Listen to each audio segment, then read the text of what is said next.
सत्तर साल से सुनते आ रहे हैं कि मुल्क नाजुक सूरत हाल से गुजर रहा है। आम आदमी को मईशत जैसा बुनियादी मौजू तक समझ नहीं आता जिससे उसके सारे मसाइल जुड़े हैं। होशरुबा महंगाई और बेरोजगारी की बुनियादी वजूहात को लिफाजी के जाल में लपेटकर बार बार नई पैकेजिंग में पेश कर दिया जाता है।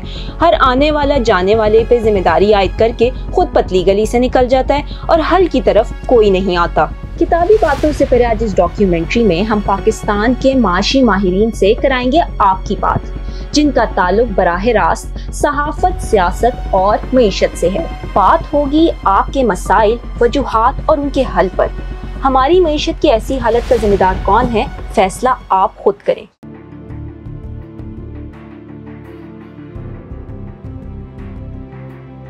ये सच है कि हर आने और जाने वाली पाकिस्तानी हुकूमत दावा करती है कि उसको सबसे मुश्किल माशी हालात विरसे में मिले, इस वजह से वो लोगों के मसाइल उस तरह से हल नहीं कर पाई। इस दावे के पीछे क्या कोई सच्चाई भी है? साल 2008 से आज तक किस हुकूमत को वाकई माशी चैलेंजेस का सामना था? जब भी हुकूमत आती है ना, कोई भी आ जाए, वो सब कहती है पिछले वालों ने किया। डे वन से वो बैक मिरर देख के गाड़ी चलाते हैं, और बैक मिरर छोटा सा होता है, ठीक है, एक्सीडेंट का खतरा ज्यादा होता है। सामने इतना बड़ा मिरर है, उस पर तवज्जो नहीं है, बैक मिरर पर तवज्जो है, ये पिछले वालों ने किया, ये पिछले वालों ने किया। यहीं से कमजोरी शुरू हो जाती है उनकी। हर हुकूमत के पास यही रहा। जब हम आए तो मुल्क डिफॉल्ट पे था, ठीक है, हमने कोशिश की है। ये एक सियासी बयानात होते हैं। एज ए प्रोफेशनल इकोनॉमिस्ट मैं सियासी बयानात पे कोई कमेंट्स नहीं करता हूँ, क्योंकि मैं समझता हूँ कि हर सियासतदान को हक है सियासी बयानात देने का, ठीक है ना। मैं तो परफॉर्मेंस पे जाऊँगा। दुनिया में कोई भी मुल्क ऐसा नहीं है, कोई भी ऐसा प्रेसिडेंट हो या प्राइम मिनिस्टर हो, ऐसा नहीं होता है कि जब वो आए तो हर चीज़ उसको प्लेट पे सजी सजाई मिले और वो आए और खाना शुरू कर दे। नहीं, खाना आपको बनाना पड़ेगा, उसके लिए मटेरियल आपको इकट्ठा करना पड़ेगा, आपको मेहनत करनी पड़ती है। उससे हम भागते हैं। ठीक, जब हम भागते हैं तो फिर क्या करते हैं? क्योंकि मेरे पास तो कोई टीम नहीं है खाना पकाने वाला, हम चले जाते हैं सीधे सीधे IMF के पास, यार खाना पका दो यार हमारे लिए। वो हमें पका पकाए वहाँ से भेजते हैं, चाहे आपको अच्छा लगे या ना लगे। तो देखिए, एक तो डोमेस्टिक कॉन्टेक्स्ट होता है और एक इंटरनेशनल कॉन्टेक्स्ट होता है। इन दोनों को मिलाकर आप जज कर सकते हैं कि सबसे मुश्किल वक्त किसके लिए था। क्योंकि आज अगर आप वक्त देखें तो मेरा ख्याल है शायद पाकिस्तान की हिस्ट्री में हम सबसे मुश्किल वक्त से गुजर रहे हैं। ये मैं इसलिए नहीं कह रहा कि ये नाजुक दौर जो है, और ये वर्ड बहुत कॉमनली यूज़ हुआ है और शायद ओवर यूज़ हो गया है पाकिस्तान में, बट अगर आज आप सिचुएशन देखें तो 4.4 अरब डॉलर के रिज़र्व्स हैं। इन्फ्लेशन 47% पे है फूड की, ग्रोथ नियर ज़ीरो है। आप उस थ्रेड से लटके हुए हैं कि अगर IMF जो है वो ना चले आपके साथ, तो आपने वो कुंजी उनको दे दी है अपने सिस्टम को चलाने की, तो आप शायद टेक्निकल के बाद रियल डिफ़ॉल्ट में चले जाएंगे। सऊदी अरेबिया, चाइना, UAE और कतर से आप पैसे मांग रहे हैं और वो देने की भी कोशिश कर रहे हैं आपको, और वो आपके लिए लाइफ लाइन्स हैं। जनीवा में 9 अरब डॉलर लेके आपने उन 33 मिलियन हाउस होल्ड्स को संभालना है जो फ्लड से अफेक्टेड हुए। इससे मुश्किल दौर तो शायद मैं नहीं डिफ़ाइन कर पाऊँगा पाकिस्तान की हिस्ट्री में। एक इंटरनेशनल सिनारियो है जिसमें तेल की कीमत बढ़ी हुई है बिकॉज OPEC प्लस ने टाइटनिंग की। दुनिया भर में इन्फ्लेशन बढ़ी। सिंक्रोनाइज्ड सेंट्रल बैंक्स ने एक अपना रेट हाइक की, उसकी वजह से जो इमर्जिंग मार्केट्स हैं लाइक पाकिस्तान, उनकी रसाई डॉलर्स पर और कम हो गई। पाकिस्तान के लिए इससे मुश्किल दौर क्या हो सकता है इंटरनेशनली?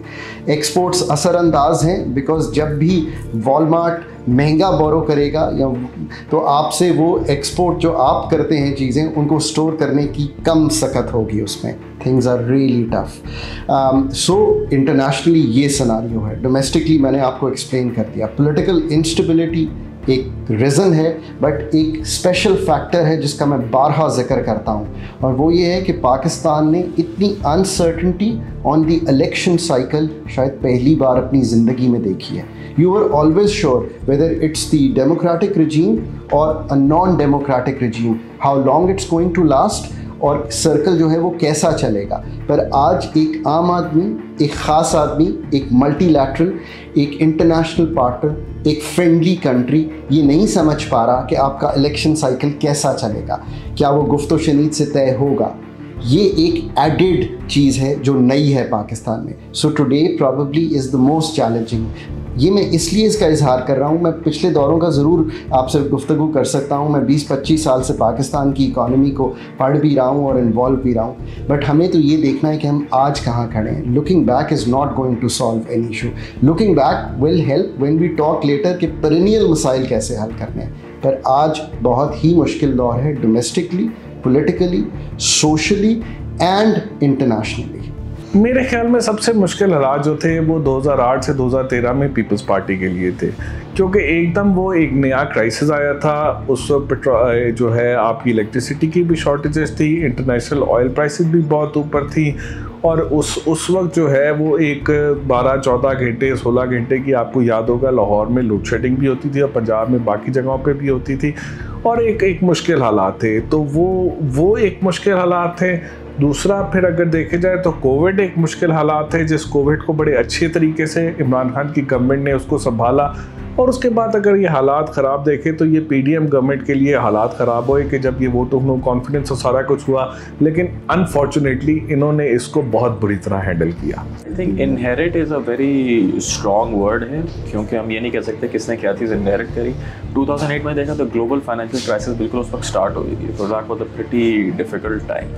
2013 में जब PMLN ने जब इनहेरिट करा तो they inherit something very good. I would say कि जितने भी अभी हालात गुजरे सबसे अच्छे हालात उस वक्त इनहेरिट करे थे, बिकॉज स्ट्रक्चरल जो चीज़ें थी वो काफ़ी स्टेबल थी और ग्लोबली मार्केट्स भी थी वो काफ़ी रिसेप्टिव थी, पॉजिटिव थी, तो that was a good time. फिर उसके बाद जब PTI ने हुकूमत करी तो उन्होंने भी कोई बहुत बुरे हालात में नहीं करी थी। Globally the environment was fine, markets were good. इसमें the only problem was because we were importing a lot, import हम बहुत ज़्यादा कर रहे थे, जिसकी वजह से जो है थोड़े डेफिसिट्स थे, बट PTI गवर्नमेंट ने उसको भी मैनेज कर लिया। अभी जो इन्होंने द लेटेस्ट PDM में जो इनहेरिट करी है, that is possibly the worst time inherit करने का, बिकॉज जब इन्होंने इनहेरिट करी थी उस वक्त ग्लोबल कमोडिटी एक रश चल रहा था, यानी कमोडिटी प्राइसेस सारी पीक पर थी।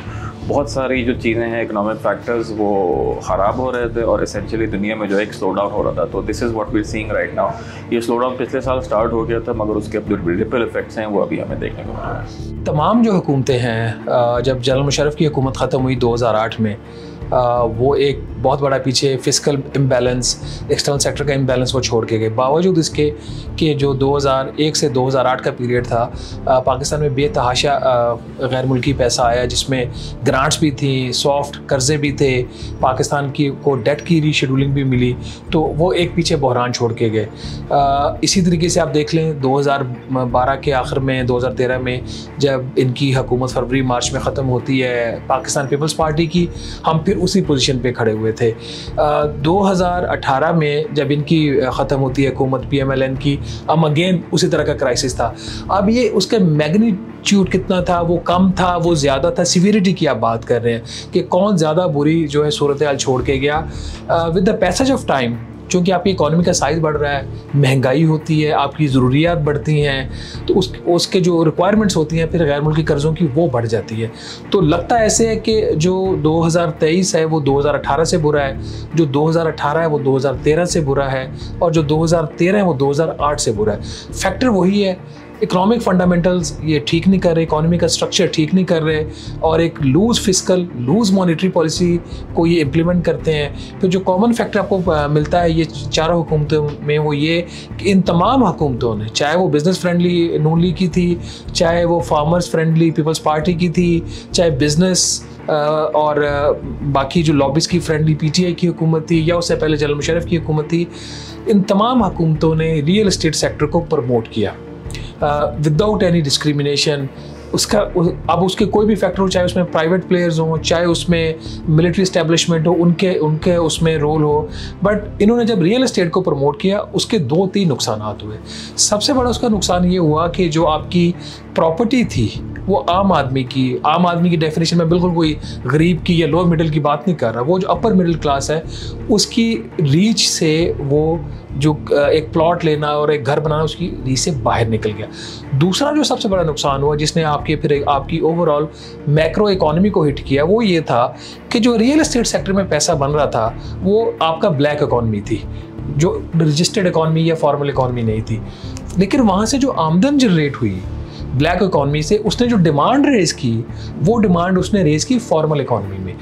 जो जिसके पास पैसा आ गया उसने 2 प्लॉट बेचे, उसने एक अच्छा घर बनाया, उस घर में जो टाइल्स लगाई वो भी इंपोर्टेड लगाई, उसके जो कारपोर्ट्स में जो गाड़ी खड़ी थी वो भी इंपोर्टेड थी, उसने जो कोट पहना वो भी इटालियन था या फ्रेंच था। तो उसकी जो डिमांड थी, उसकी जो कंजम्पशन थी वो फॉर्मल इकोनॉमी फीड कर रही थी, लेकिन जो पैसा वो आमदन जनरेट कर रहा था वो इनफॉर्मल या ब्लैक इकोनॉमी से जनरेट कर रहा था।